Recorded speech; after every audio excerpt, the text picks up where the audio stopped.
My name is Rachel Morgan. An emergency physician once disowned by my own family. In my parents' eyes, only my brother Jake was worthy of pride, while all my academic achievements, awards, and dreams of becoming a doctor were dismissed, or hidden, to avoid hurting Jake's feelings. I thought I had been erased from their lives for good, until one day. A hospital called. They said I was the only one qualified to save the very brother who once laughed at my ambition. And this time, I showed up, not for acceptance, but to do what was right. What would you do if one day, the only people who share your blood decided to erase you from their lives, forever? Have you ever been hurt by your own family so deeply that going back wasn't even an option anymore? If that feeling is familiar, drop a comment below. And don't forget to like and subscribe so I can share the rest of this story with you.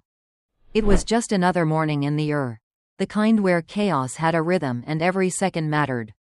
Rachel Morgan, dressed in her crisp white coat, stood at the threshold of a trauma room, ready to dive into another critical case. Her pager buzzed against her hip, but she barely glanced at it. The call that changed everything came through her cell phone instead, vibrating quietly in her pocket. She almost ignored it, but something, maybe intuition, told her to answer. "Hello," she said, already half focused on the emergency ahead. The voice on the other end was cautious, almost unsure. "Is this Dr. Rachel Morgan?" "Yes, this is she. This is Nurse Collins from St. Vincent's Hospital in San Antonio. I apologize for the nature of this call, but you're listed as the only next of kin for a patient currently in critical condition. His name is Jake Morgan." Rachel froze. Jake, her brother. The name hit like a forgotten chord, painful, jarring, and yet familiar in the worst way. Before she could speak, the nurse continued, hesitating. "But, I should let you know, there's a note in his file. It says, and I'm quoting here, 'Do not contact Rachel Morgan.'" Rachel's grip on the phone tightened, her knuckles whitening. "He's in ICU? What happened?" "He was in a car accident.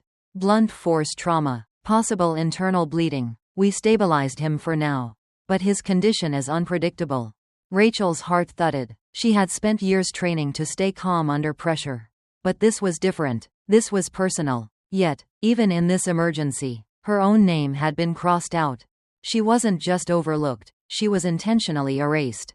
Despite being the only family member qualified to save a life, she had been disowned so thoroughly that even in the face of death, her family had tried to keep her out of it. That moment wasn't just a cruel irony.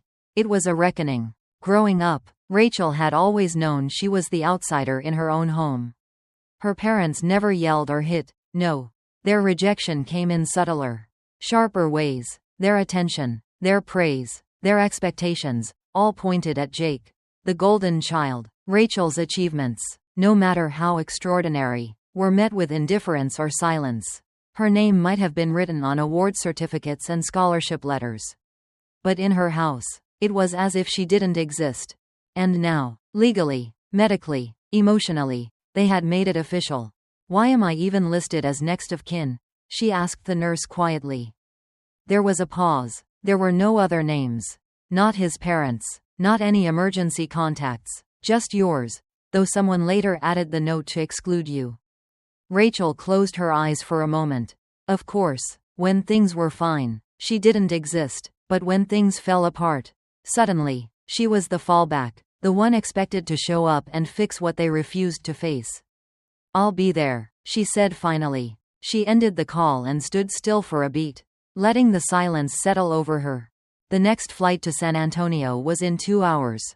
Rachel packed a single bag. Not out of sentiment, but efficiency. No family photos, no hopes of reconciliation, just her credentials, her ID badge, and the worn leather-bound notebook she always kept with her.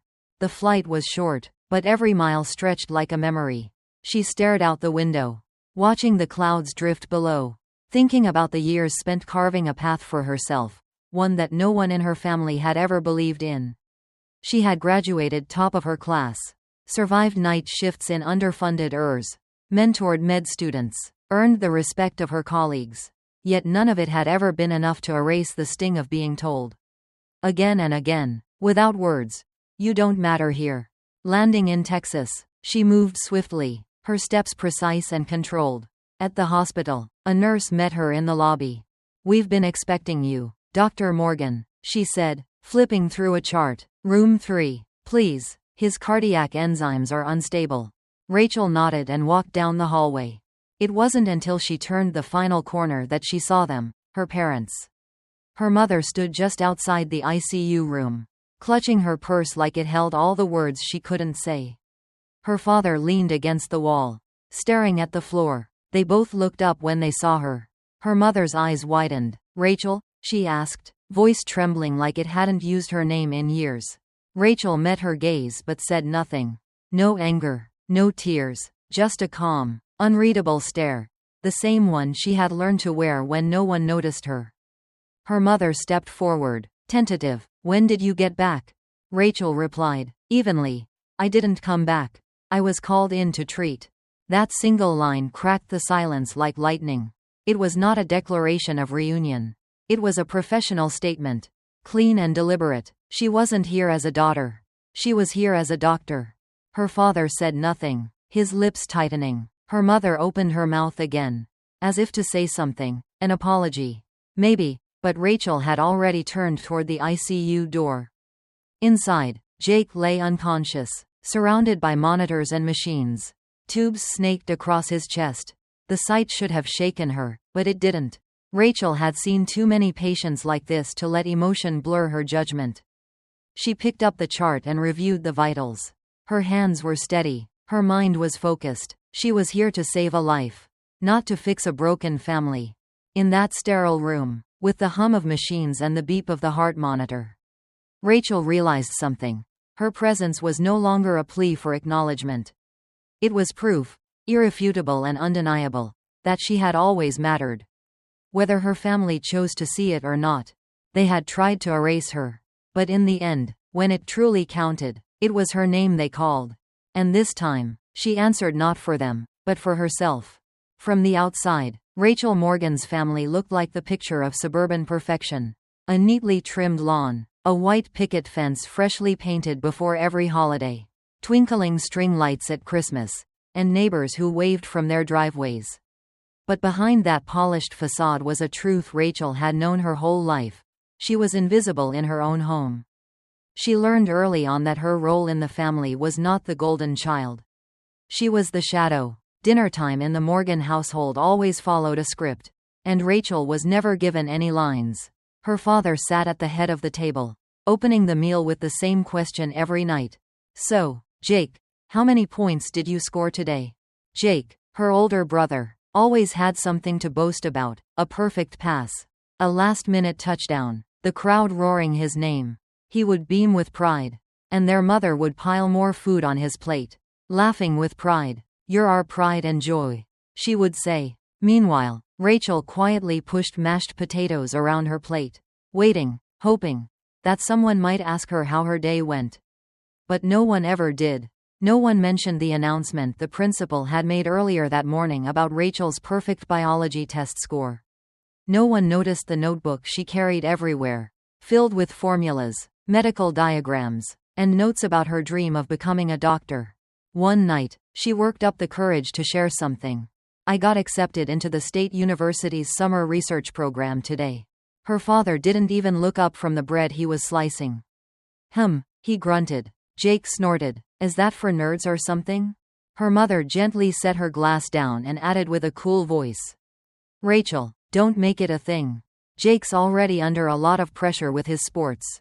Don't make him feel like he's falling behind." Rachel swallowed her disappointment along with her dinner. Not out of fear, but out of habit. She was used to silence replacing validation.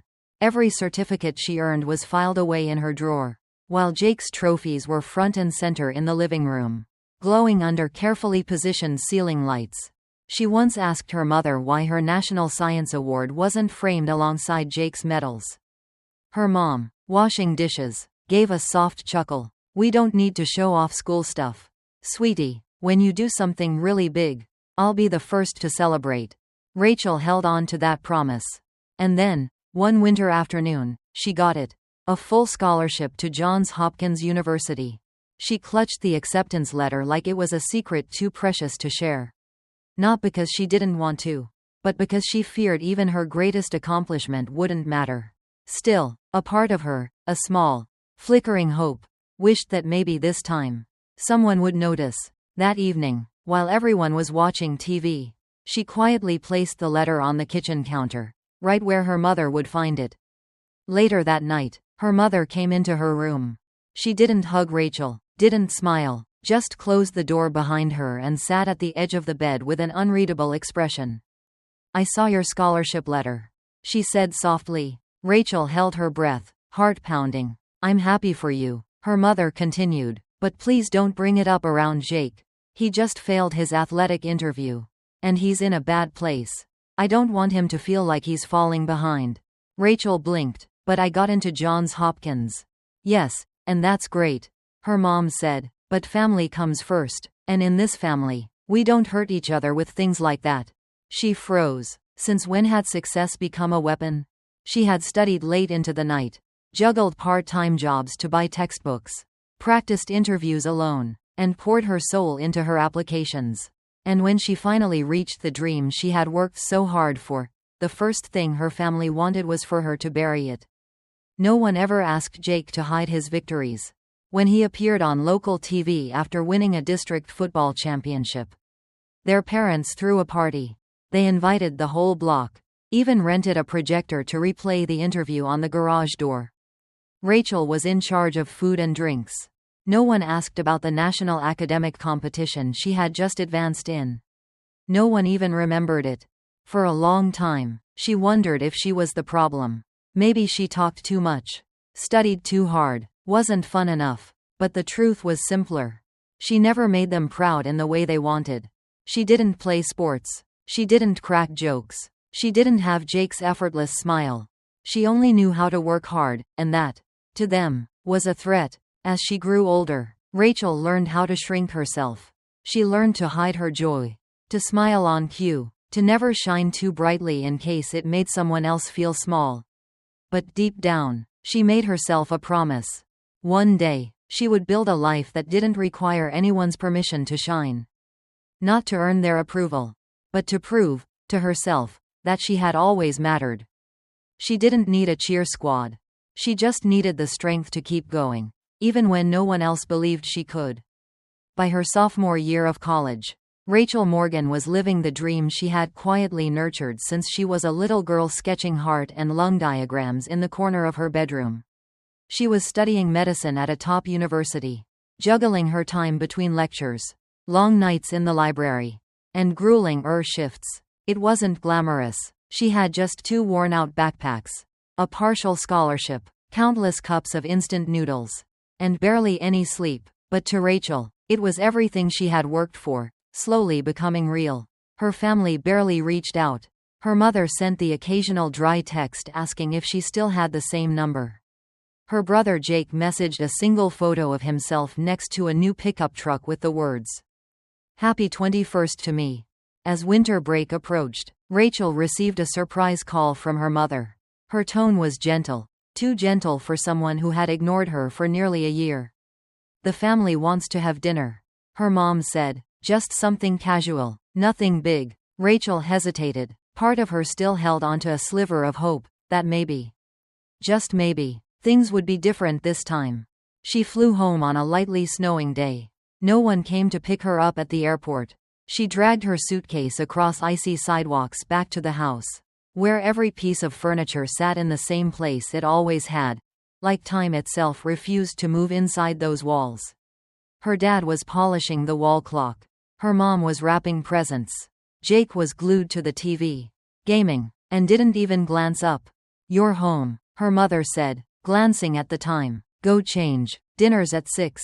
The dining room was more carefully set than she remembered, linen tablecloth, scented candles, the silverware reserved for holidays. The smell of roast chicken drifted through the air, but something felt off. Too quiet, too rehearsed, like a scene had been written without her lines. Her father sat down first and gave a nod for everyone to begin eating. No one asked about her classes, her job at the student hospital, or the shift that left her collapsed in the restroom. Instead, the entire conversation centered around Jake. As always, he'd been accepted into a special training program. Her mother had even built a custom nutrition plan for him. Her dad was reaching out to contacts in the police department to help guide Jake's career path. When dessert was served, her mother placed a slice of pumpkin pie in front of her and said, "Rachel, your father and I wanted to talk to you." Her dad pulled an envelope from his coat pocket and slid it across the table.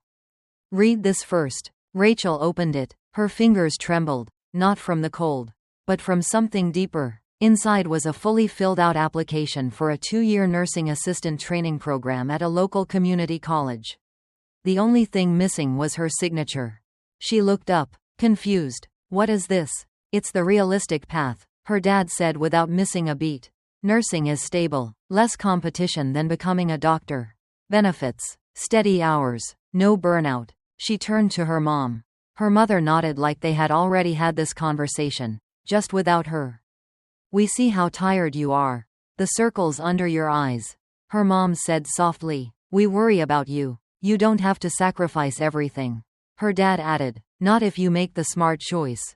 If you sign this, we'll pay your tuition. You can move back home. Save on living expenses. Focus. No pressure. No race to prove anything." The room went silent. Rachel felt the chair beneath her disappear. They didn't believe in her. Not that they once did and stopped. They never had. She took a slow, deep breath. "And what if I don't sign it?" Her father leaned back, removed his wedding ring, and placed it on the table. The metal hit the wood with a dull, lifeless thud. "Then you leave this house too." No one yelled. No one cried. Just silence, so heavy it felt like it was pressing against her skin. So still she could hear the ticking clock in the corner. Rachel stood up, her voice calm but resolute. "All right, if that's the choice, then I've made mine." No one followed her upstairs. No one stopped her as she pulled her old suitcase from under the bed. Packed a few sets of clothes, a stack of notes, and her thin coat, under the dim yellow light of her childhood bedroom. She quietly left the house that once called itself home. Back on campus, Rachel doubled down. She picked up more shifts in the emergency room. Often clocking in from 7 p.m. to 7 a.m. She handled everything: car accidents, frostbitten homeless patients, feverish toddlers, psychiatric breakdowns. There was no safety net, no one to lean on. But she pushed forward, because deep inside, only one question mattered: if I give up now, what were all those years of trying for? She didn't sign their papers. She didn't take their path of stability. Instead, Rachel kept going, not to prove anything to them, but because she knew she deserved to live her own dream. And she would fight for it, even if she had to do it alone. Rachel Morgan walked out of the house she once called home, with nothing more than a small suitcase, 2 sets of clothes, a thin jacket, a stack of study notes, and a heart that was both bruised and burning with quiet determination. She had no financial support, no encouraging words, no warm send-off, but she had one thing that mattered more than all of that: resolve. The months that followed were brutal. Rachel lived in a cramped studio apartment near the teaching hospital where she split her time between studying, working, and sheer survival. Her meals were mostly cup noodles or stale sandwiches. Her sleep came in stolen moments between lectures and emergency room shifts. One hand on a textbook, the other gripping a lukewarm coffee. Her schedule barely left room to breathe. Days were for medical lectures, afternoons at the library, and nights, from 7 p.m. to 7 a.m., she spent in the where chaos and crisis never slept. But Rachel didn't shy away from the hard cases. She never swapped shifts. She signed up for every overnight slot others avoided: drunk patients, frostbitten homeless men, toddlers with high fevers, terrified immigrant mothers with no insurance, or elderly patients with no one left to call. At first, no one noticed her. She was the quiet med student, the blur in the background. But slowly, their perception began to shift. Rachel learned to read people by the flicker of fear in their eyes, the way they clenched their hands, the subtle signs of shock or pain. She could insert IVs swiftly, stitch wounds with precision, remain calm during cardiac arrests when everyone else in the room froze. She had no parents paying for books. No brother cheering her on. No one waiting to cook her dinner after a 12-hour shift. Rachel did it all herself. One night, after a grueling double shift, she sat in the break room gnawing on a stale granola bar. The chief walked in, slid a white envelope across the table, and said, "Rachel, they want you to open the National Emergency Care Conference. Keynote speaker. Need a letter of recommendation?" She looked up and smiled gently. "No need, they already know who I am." The chief simply nodded, fully understanding the weight of what she hadn't said, that she'd gotten here not because of connections, but through relentless work, alone. After that moment, doors began to open. Rachel was invited to serve on medical review boards.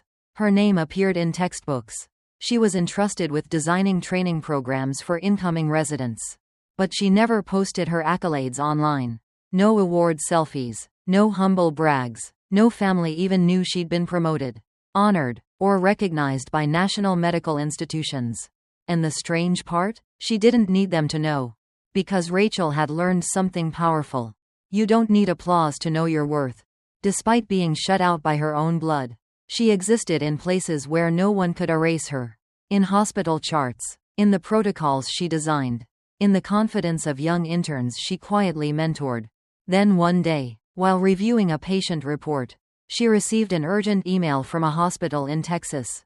The subject line read, "Emergency Specialist Request, Rachel Morgan, MD." The critical patient wasn't just anyone, it was Jake. The same brother her parents had once asked her not to outshine. Now, in the middle of a medical crisis, they didn't call her mother. They didn't call her father. They called her. Rachel didn't ask why they chose her. She didn't hesitate. She simply closed her laptop and sent a quick message to her department head. "Heading to Texas. Emergency consult. Will update as needed." She grabbed her white coat, her ID badge, and the little notebook she always kept in her drawer, then left. No emotional baggage. No calls to the past.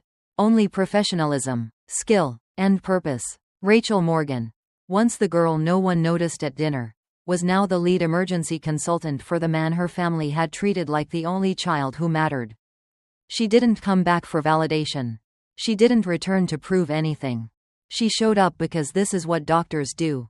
Because this is the woman she chose to become. One late night after a shift, Rachel Morgan was reviewing the duty schedule and clearing up reports from her research team in Chicago when an unexpected email from a government address popped into her inbox. The subject line read, "Medical Sponsorship Verification, Rachel M. Morgan."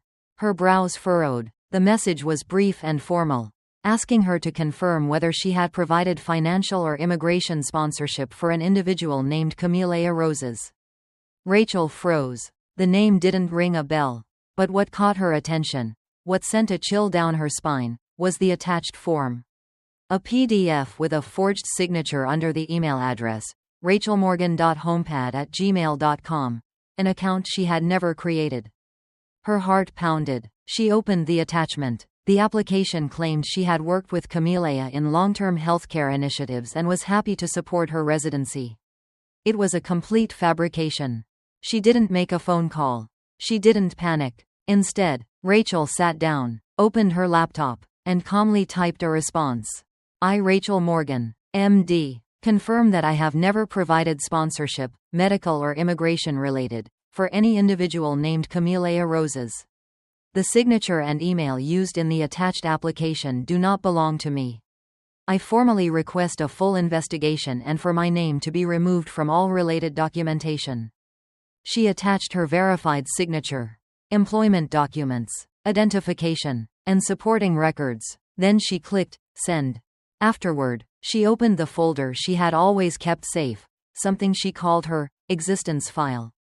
Inside were every scholarship letter, every recommendation, essay drafts with professor notes, scanned awards, personal statements, proof that she had earned her path. Rachel had developed this habit not because she didn't trust others, but because growing up in a family that denied her worth made her second-guess her own memories. And when that happens long enough, you start to think maybe it really was your fault. A few weeks later, during a review session for National Healthcare Innovation finalists, Rachel stumbled upon an essay that stopped her cold. The topic: a model for improving healthcare access for undocumented labor communities. She started reading. Line after line felt hauntingly familiar. The voice, the examples, the emotional pacing. The story about a young Haitian girl asking in broken English, "Will my mom get the machine if we don't have money?" Rachel had written that. It was part of her undergraduate scholarship essay. A piece she'd poured her heart into. Suddenly, she remembered. Years ago, she had shown a draft of that essay to her brother Jake. It was one of the rare nights he'd taken interest in her work. He'd asked questions, listened, or at least pretended to. She had felt proud and naive. She printed a clean copy for him to read. "Hold on to it. Just give it back tomorrow," she remembered saying. He never did, and she never asked. Life moved on. Clinical rotations. Moving apartments. Final exams. She forgot. Until now. The author of the essay? Jake Morgan. Her brother. The golden boy. The family's pride. She returned to her existence file. Dug up the original draft, still marked with Professor Kaminsky's handwritten notes. Rachel cross-referenced the finalist essay. Entire paragraphs were copied word for word. She created a new document and titled it truth_no_denial.pdf. She didn't send it to Jake. She didn't confront him. She didn't call her parents. Because she already knew what they would say. "You're too sensitive. Stop holding grudges. You're misunderstanding. It's family." Rachel didn't need an apology. She didn't need validation. She needed the truth to be preserved. That essay, the one built from her real experiences with patients, from pain and conviction, had been stolen. And yet, she didn't break down. Because now, she had the tools to protect herself. Not with revenge, but with evidence, with truth. Later, at a national conference on community health, Rachel gave a keynote speech. She spoke about the moral challenges of treating undocumented patients, about ethical responsibility, and about the broken system where children asked if love or money would decide who lives. And she said this: "Some things don't need recognition to be real." After the talk, a final year med student came up to her. Her eyes were teary. "When I heard your speech," the student said, "I realized I wasn't just crying for your essay. I was crying for myself." Rachel didn't speak right away. She gently placed her hand on the girl's shoulder and gave her a soft, steady smile. Not the kind of smile that hides pain, but the kind that says, "I see you. I believe you." Rachel Morgan didn't need her family to call her name. She had a community that did. She didn't need revenge. She had the truth. And the truth, undeniable and quiet, was finally hers to keep. That morning, just as Rachel Morgan was finishing a long overnight shift in the emergency department, her phone buzzed inside her white coat. A number from Texas. She answered, her voice still tinged with exhaustion. "Dr. Rachel Morgan? We're calling regarding a critical care case. The patient's name is Jake Morgan. We're requesting you as the lead physician." She froze, not because the name was unfamiliar, but because it was all too familiar. Jake Morgan, her brother, the golden child of a family that once told her to stay out of the spotlight. Not to make things difficult, with her ambition to become a doctor. The same family that made her feel like a stranger in her own home. Now, in a moment of life and death, they needed her. Rachel didn't ask how they found her name. She didn't ask who submitted the request. She simply replied, "Send me the medical file. I'm on my way." The flight to San Antonio wasn't long, but each minute felt like wading through decades of disappointment. She didn't pack personal items, just her hospital ID, laptop, a folder with patient notes, and the small notebook she always kept with her. The same one that had carried her through years of study, surgeries, and solitude. Upon arrival, she was met with the usual efficiency of a hospital in crisis mode. Nurses nodded at her respectfully. Doctors addressed her as Dr. Morgan, without hesitation. They didn't know about the childhood dinners where she'd been invisible. They didn't know her mother once told her to stay quiet about getting into Johns Hopkins so her brother wouldn't feel bad. All they knew was this: she was the best person for the job. Rachel walked briskly through the ICU hallway. When she reached room 3, her steps slowed, just slightly. Her mother was standing there, phone in hand. expression frozen in shock. "Rachel," her mother whispered, as if seeing a ghost. Rachel didn't respond. She didn't smile. She didn't ask how they were doing. She simply nodded to the nurse and walked past them, right into the room where her brother lay in critical condition. A few minutes later, her father spoke softly, almost inaudibly. "Are you planning to stay?" Rachel paused. She looked at him for a long moment. There was something in his eyes, something that might have been regret, but she'd learned not to mistake weakness for change. "I didn't come back," she said calmly. "I was called in to treat." Silence followed. Her mother finally asked, "When are you heading back to your hospital?" Rachel didn't hesitate. "As soon as the patient is stabilized." Later that evening, her mother sent a message asking if Rachel would meet for coffee. Rachel agreed, partly out of obligation, partly because she knew her mother wouldn't stop otherwise. They met at a quiet cafe near the hospital. Her mother sat nervously, gripping a paper cup like it was a lifeline. Her hands trembled, and her voice wavered. "You've come so far," she began. "I didn't know where you lived, what you were doing, and then I saw your name in a medical journal. They called you a leader in emergency medicine." Rachel said nothing. "I just wondered, have you ever thought about coming home?" Rachel looked at her. There was no bitterness in her expression, just clarity. She reached into her coat and pulled out a business card. "Not as an olive branch. Not as a daughter, but as a doctor. Here's where I work. If there's a medical need, you can reach me through official channels." Her mother looked down at the card, as if trying to grasp something intangible. But Rachel was already standing up. She didn't look back, not out of anger, but because she no longer needed their approval. The validation Rachel once longed for from her family no longer mattered. What she had gained was something far greater. Patients who trusted her, colleagues who respected her, medical students who learned from her, healthcare institutions that invited her to speak, to lead, to innovate. She didn't need to post photos with awards. She didn't need her mother to hang her diploma in the living room. She didn't need her father to brag about her to the neighbors.